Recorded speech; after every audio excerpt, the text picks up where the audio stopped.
الحمدللہ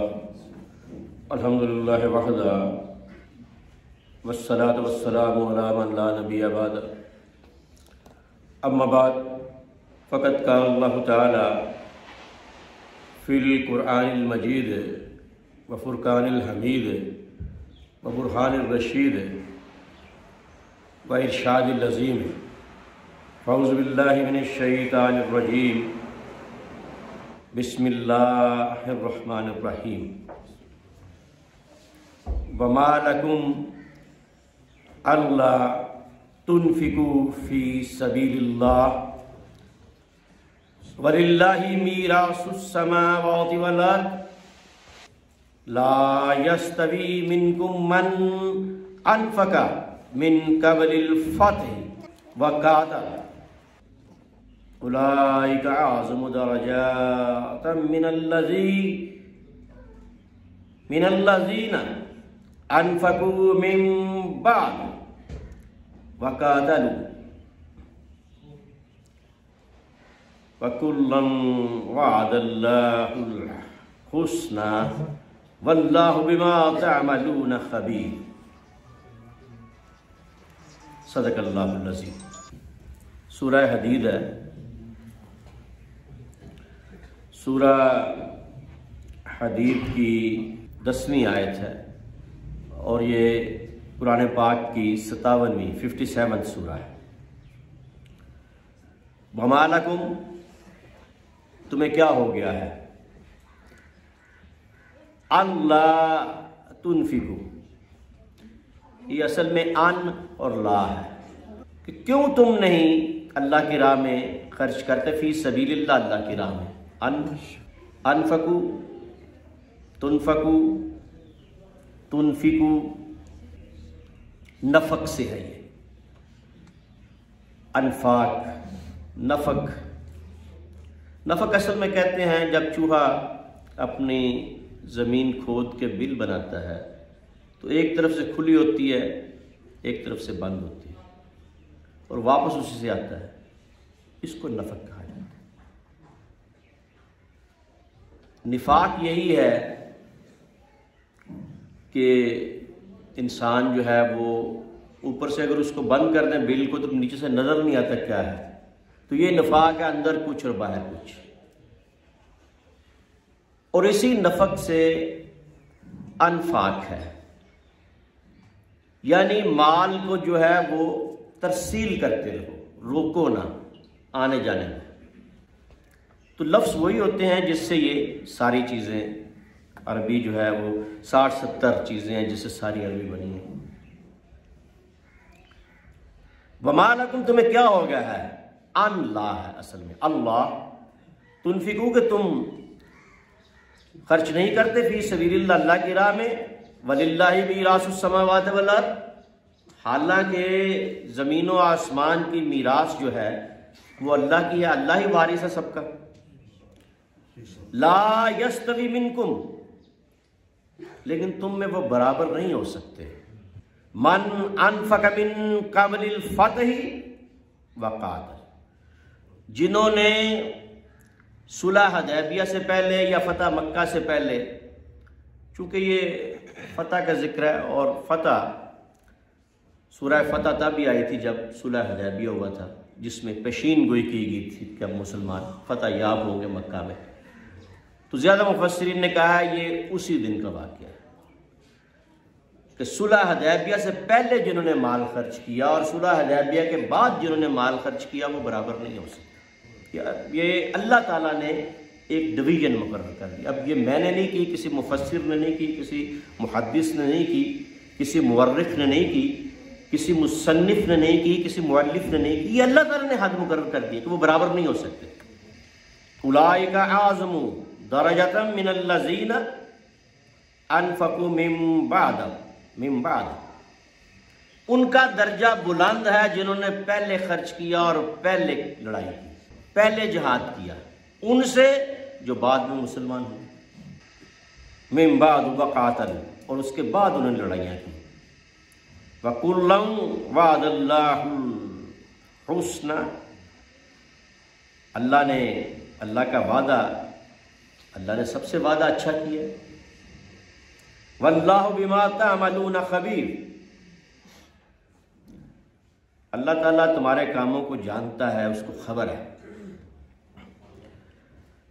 اب اس میں حضور اکرم صلی اللہ علیہ وسلم کے زمانے میں جو لوگ مسلمان ہوئے ان میں اللہ تعالیٰ نے ایک ڈویژن مقرر کر دی۔ اس طرح کی ایک ڈویژن اللہ نے اور مقرر کی کہ جنہوں نے ہجرت کی اور جنہوں نے ہجرت نہیں کی، جو ہجرت کر کے آگے وہ اور جنہوں نے ہجرت نہیں کی ان میں ایک ڈویژن مقرر کر دی۔ اب ان کا درجہ اعلیٰ ہے جنہوں نے جو پہلے مسلمان ہوئے اور جنہوں نے پہلے خرچ کیا۔ اب ہم اس کو سورہ واقعہ میں دیکھتے ہیں کہ سورہ واقعہ میں کیسے ذکر ہوتا ہے۔ والسابقون السابقون اولئک المقربون، یہ سورہ واقعہ 56ویں سورہ، اس سے پہلی سورہ ہے اور اس کی 11ویں آیت، 10ویں اور 11ویں آیت ہے۔ اس کی بھی 10ویں تھی، اس کی 10ویں اور 11ویں آیت ہے۔ زیادہ کام اللہ تعالیٰ نے 10 کو ہی کیے ہیں، دن 10واں رات 11ویں۔ والسابقون السابقون، جو سبقت لے گئے وہی سبقت لے گئے۔ اولئک المقربون، اور وہی بارگاہ الہی میں مقرب ہے، قرب میں ہے، اللہ تعالیٰ کے نزدیک ہے۔ اب یہ اللہ تعالیٰ نے ایک اور ڈویژن مقرر کر دی کہ جو پہلے ایمان لائے ان کے مقابلے میں وہ نہیں ہو سکتے جو بعد میں ایمان لائے۔ حضور اکرم صلی اللہ علیہ وسلم نے اعلان نبوت فرمایا تو سب سے پہلے آپ کے گھر والے ایمان لائے۔ جب آپ کوئی بات کریں گے اپنے گھر میں تو پہلے گھر والوں کو پتہ ہوگا نا، باہر والوں کو تو بعد میں پتہ چل رہا ہے نا۔ تو آپ پہ وہی نازل ہوئی، آپ نے اعلان نبوت فرمایا تو گھر میں اعلان کیا اور گھر کے سارے افراد ایمان لے آئے۔ سب سے پہلے حضرت خدیجۃ الکبریٰ سلام اللہ علیہا ایمان لائیں، پھر حضرت علی المرتضیٰ کرم اللہ تعالیٰ علیہ وجہ الکریم ایمان لائے، پھر حضرت زید بن حارثہ ایمان لے آئے، گھر والے سارے ایمان لے آئے۔ پھر باہر خبر پہنچی، پھر حضرت ابوبکر صدیق ایمان لے آئے، پھر حضرت ابوبکر صدیق کے کہنے پہ حضرت عثمان غنی ایمان لے آئے، پھر حضرت ابوبکر صدیق کے کہنے پہ طلحہ اور زبیر ایمان لے آئے، پھر حضرت ابوبکر صدیق کے کہنے پہ آپ کے حضور پاک صلی اللہ علیہ وسلم کے رشتے میں مامور سعد بن ابی وقاص ایمان لے آئے، پھر ابو عبیدہ بن جراح حضرت ابوبکر صدیق کے کہنے پہ ایمان لے آئے، پھر حضرت عمر فاروق کے بہنوئی حضرت سعید وہ ایمان لے آئے۔ تو اس طرح حضرت عمر فاروق کے علاوہ حضرت عمر فاروق 6 نبوی کو ایمان لے کے آئے اور حضرت حمزہ بھی 6 نبوی کو ایمان لے کے آئے۔ عشرہ مبشرہ کے جو سارے لوگ تھے سوائے حضرت عمر فاروق کے سارے پہلے ایمان لے آئے، اور عشرہ مبشرہ کے جو 8 لوگ ہیں ان میں سے حضرت ابوبکر اور 7 وہ جو حضرت ابوبکر ساتھ لے کے آئے، ایک حضرت علی 9 اور حضرت عمر آخر میں لے کے آئے، 6 نبوی میں 10۔ ان کا اللہ تعالیٰ ذکر فرما رہا ہے، والسابقون السابقون اولئک المقربون فی جنات النعیم۔ اب یہ جو پہلے ایمان لے آئے ہیں ان کے مقابلے میں کوئی دوسرا نہیں ہو سکتا۔ اب ہم چلتے ہیں سورہ فاطر، سورہ فاطر کی 32ویں آیت مبارکہ، 3 اور 2 5۔ ثم اورثنا الكتاب الذين اصطفينا من عبادنا فمنهم ظالم لنفسه ومنهم مقتصد ومنهم سابق بالخيرات بإذن الله ذلك هو الفضل الكبير۔ اب ہم نے اپنی کتاب کا وارث کنہیں بنایا ہے؟ جن کو ہم نے چن لیا اپنے بندوں میں سے، اور ان میں سے کچھ جو ہیں وہ انہوں نے اپنے نفس پر ظلم کیا اللہ کو منانے کی خاطر۔ ہم نے 1 مہینے کے روزے فرض کیے، وہ اکثر روزے رکھتے تھے۔ ہم نے 5 نمازیں فرض کی، وہ اکثر نوافل پڑھتے تھے۔ تو اپنے نفس پر ظلم کرتے رہے اللہ کو منانے کے لیے۔ وَمِنْهُمْ مُقْتَصِدٌ، وَمِنْهُمْ سَابِقٌ بِالْخَيْرَاتِ، اور ان میں ایسے بھی ہیں جو اللہ کے حکم سے خیرات میں سبقت لینے والے تھے، انہوں نے خیرات کرنے میں پہل کی۔ ذَلِكَ هُوَ الْفَضْلُ الْكَبِيرُ، تو یہی بڑا فضل ہے۔ اب اس میں ام المومنین حضرت عائشہ صدیقہ سے پوچھا گیا کہ یہ اس آیت کی تشریح کیا ہے، تو انہوں نے کہا کہ عہد رسالت میں وہ مخلصین جو رسول اللہ صلی اللہ علیہ وسلم نے جن کو جنت کی بشارت دی، جن کے لیے رسول اللہ صلی اللہ علیہ وسلم حضرت عثمان غنی حضرت ابوبکر کے بعد جو 5ویں نمبر پہ ایمان لائے حضرت عثمان غنی ہیں، ان کا میں نے ذکر کیا ہے کہ وہ سب سے پہلے حضرت عثمان غنی کو حضرت ابوبکر نے مسلمان کرایا۔ تو حضرت ام المومنین کہنے لگیں کہ میں تو تیسرے طبقے میں ہوں۔ کثرت نفسی تھی کہ پہلے طبقے میں وہ لوگ جو عشرہ مبشرہ میں سے، تو یہ وہ ہیں جو خیرات میں سبقت لینے والے ہیں۔ اب آپ سورہ والضحیٰ کو دیکھیں، الم یجدک یتیما فآویٰ، ہم نے آپ کو یتیم پایا تو آپ کو ابو طالب علیہ السلام کا گھر نہیں دے دیا، تو سب سے پہلے حضور پہ مال خرچ کرنے والے حضرت ابو طالب۔ ووجدک عائلا فاغنیٰ، ہم نے آپ کو تنگ دست پایا تو کیا ہم نے آپ کو غنی نہیں کر دیا؟ دوسری خیرات سب سے بڑی کرنے والی حضرت خدیجہ الکبریٰ۔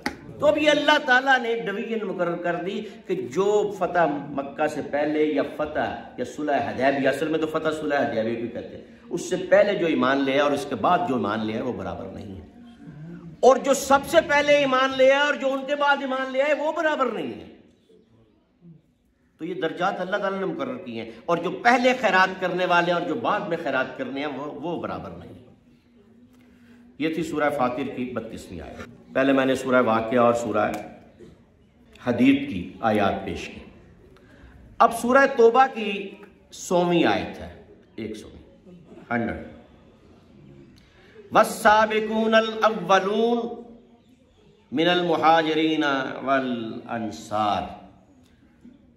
اب کون ہے؟ چاہے وہ مہاجر ہیں چاہے وہ انصار ہیں۔ انصار تو آگے بعد میں مسلمان ہوئے نا، بیعت عقبہ اولیٰ میں 6 لوگ جس میں سعد بن عبادہ بھی تھے، بیعت عقبہ ثانیہ میں 12 لوگ، پھر اس میں حضرت سعد بن عبادہ رضی اللہ تعالیٰ عنہ تھے، پھر بیعت عقبہ ثالث میں 70 لوگ۔ تو یہ اب اللہ تعالیٰ ان کا ذکر کر رہا ہے جو ہجرت سے پہلے اور مکی زندگی کے آخر میں مسلمان ہوئے۔ والسابقون الاولون، یہ پہلے، اب ان کے برابر بھی ان کے بعد والے نہیں ہو سکتے۔ اب جو پہلے ایمان لے آئے ان کے برابر بعد کے نہیں ہے۔ اب ایک اسی سورہ توبہ کی اگر آپ اگلی آیت کو دیکھیں جس میں ذکر ہے کہ انما الصدقات للفقراء والمساکین والعاملین علیہا والمولفۃ قلوبہم۔ اب 8 مصارف زکوٰۃ ہیں فقراء کے لیے، مسکینوں کے لیے جو اس میں کام کرتے ہیں اس محکمے میں، ان کے لیے، اور مؤلفۃ القلوب کے لیے، اور رقاب، پھر رقاب جو غلام ہیں ان کی گردنیں چھڑانے کے لیے، غارمین جو قرض دار ہیں، فی سبیل اللہ، اللہ کی راہ میں، وابن السبیل، اور جو مسافر ہیں۔ یہ زکوٰۃ کے حضور ان کو پیسے دیتے تھے کہ یہ نئے مسلمان ہوئے ہیں، ان کو پیسے دیں۔ یہ مؤلفۃ القلوب تھے، یہ طلقاء تھے۔ جب حضور نے فتح مکہ کیا تو کہا جاؤ تمہیں چھوڑ دیا۔ طلق کہتے ہیں، توئے سے جو طلق ہے اس کا مطلب ہے کسی کے ہاتھ باندھے ہوں تو اس کو آزاد کرنا۔ اس لیے ہم طلاق، جب عورت کو طلاق ملتی ہے تو وہی کیا، اس کو آزاد کیا جاتا ہے۔ یہاں بھی حضور نے کہا آج تم سارے آزاد ہو۔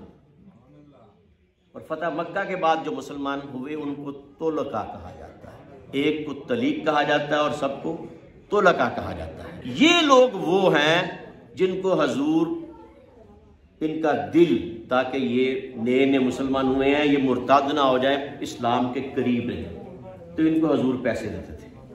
حضرت ابوبکر صدیق رضی اللہ تعالیٰ عنہ، حضرت ابوبکر صدیق رضی اللہ تعالیٰ عنہ نے مؤلفۃ القلوب میں 2 لوگ تھے، اور بھی بہت سارے کو وہ پیسے دیتے تھے، ایک کا نام عینیہ تھا اور ایک کا نام اقرا بن حابس تھا۔ ان کو ایک زمین لکھ کے دے دی۔ حضرت عمر فاروق نے کہا جب ان کا دور آیا یہ تم نے زمین کہاں سے لے لی؟ انہوں نے کہا جی یہ ہمارے پاس تحریر ہے۔ انہوں نے تحریر کے اوپر تھوکا، اس کو صاف کر دیا۔ ان کا کوئی تحریر نہیں ہے۔ وہ حضور کا زمانہ تھا، حضرت ابوبکر کا زمانہ تھا، جب اسلام کمزور تھا۔ اب اسلام مضبوط ہے، تم نے مسلمان ہونا ہے تو ہو، نہیں ہونا تو نہ ہو، رہنا ہے تو رہو، نہیں رہنا تو نہ رہو۔ نہیں رہو گے تو جزیہ دو گے، رہو گے تو تمہیں وظائف ملیں گے، اور جاؤ اپنا کماؤ۔ اب اللہ تعالیٰ حکم دے رہا ہے مؤلفۃ القلوب کو دو۔ حضرت عمر نے بند کر دیا اپنے، کیوں کہ اس وقت اسلام مضبوط ہو چکا تھا، اب ضرورت نہیں تھی۔ تو حضور نے بھی مؤلفۃ القلوب کے لیے بہت مال دیا لوگوں کو۔ تو یہ چیزیں ہیں کہ حضرت عمر فاروق نے ایک اور کام کیا کہ انہوں نے وظائف مقرر کر دیے۔ جو غیر مسلم تھے ان سے جزیہ، اور جو مسلمان تھے ان کے وظائف۔ سب سے زیادہ وظیفہ جو ہے اب حضرت عمر فاروق نے طبقات صحابہ بنائے۔ یہ میں نے نہیں بنایا، آپ نے نہیں بنایا، کسی محدث، کسی مفسر، کسی مورخ، کسی مؤلف، کسی مصنف، یہ حضرت اللہ تعالیٰ نے بنائے قرآن میں، اور پھر حضرت عمر فاروق نے بنا دیے۔ سالانہ 14,000 درہم حضرت عباس رضی اللہ تعالیٰ عنہ، کیونکہ حضور کے چچا تھے۔ اس کے بعد اہل بیت نبوی کو، ازواج کو 12,000 درہم سالانہ۔ 2 بیویوں کو آپ نے نہ دیے، ایک حضرت صفیہ اور ایک حضرت جویریہ، انہوں نے ان کو 8,000 دیے، انہوں نے واپس کر دیا کہ ہم نے نہیں لے۔ کہ اس لیے میں نے باقیوں کو زیادہ دیا ہے کہ وہ قریشی ہیں، آپ بنی مستلق کی ہو، جویریہ اور صفیہ جو ہے وہ یہود کی ہیں، مسلمان ہوئی ہیں۔ انہوں نے کہا کہ ان قریشیوں کو، ان بیبیوں کو اس لیے نہیں آپ دے رہے کہ یہ قریشیاں ہیں، اگر ان کو دیں تو پھر باقی قریشی بیبیوں کو بھی دیں۔ آپ صرف اس لیے دے رہے ہیں کہ یہ حضور کی زوجہ ہے، صرف یہ فضیلت کی وجہ سے دے رہے ہیں۔ اگر یہ فضیلت کی وجہ سے دے رہے ہیں پھر ہمیں بھی دیں۔ پھر ان کو بھی انہوں نے برابر کر کے ان کو بھی 12,000 درہم کر دیے۔ اہل بیت نبوی کے لیے انہوں نے فدق اور خیبر کی زمین جو ہے وہ حضرت علی المرتضیٰ اور حضرت عباس کے سپرد کر دی کہ اس کو آپ، اس سے آپ اپنا کام چلائیں۔ بدری صحابہ جو تھے ان کو 5,000 درہم، اور امام حسن اور امام حسین علیہ السلام کو بھی 5,000 درہم، اور اپنے بیٹے عبداللہ بن عمر کو 3,000 درہم۔ ایک موقع پر مدائن سے کچھ تحائف آئے تو امام حسن اور امام حسین کو 1,000 درہم دیے اور عبداللہ بن عمر کو 500 درہم دیے۔ اس نے کہا جی میں تو لڑائیاں لڑتا رہا ہوں حضور کے سامنے بھی، گبرو جوان تھا، یہ تو بچے تھے، تو آپ ان کو زیادہ دے رہے ہیں۔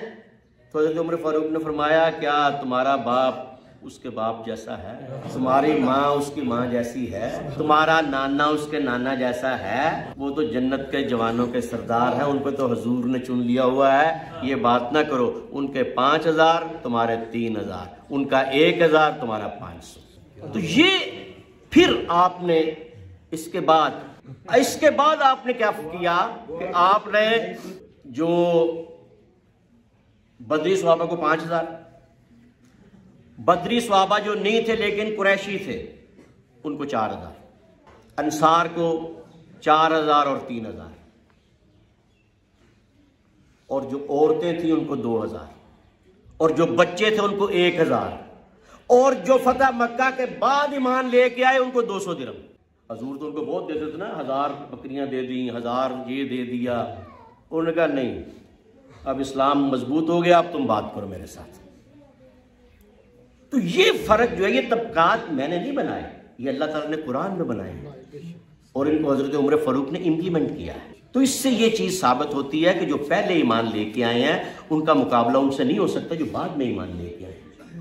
جو صحابہ ہیں ان کا مقابلہ طلقاء سے نہیں ہو سکتا، جو بدری صحابہ ہیں ان کا مقابلہ فتح مکہ کے صحابہ سے نہیں ہو سکتا، جو عشرہ مبشرہ ہیں ان کا مقابلہ کسی سے بھی نہیں ہو سکتا، اور جو سب سے پہلے ایمان لے کے آئے ان کا مقابلہ بعد والے ایمان لینے والوں سے نہیں ہو سکتا۔ وما علینا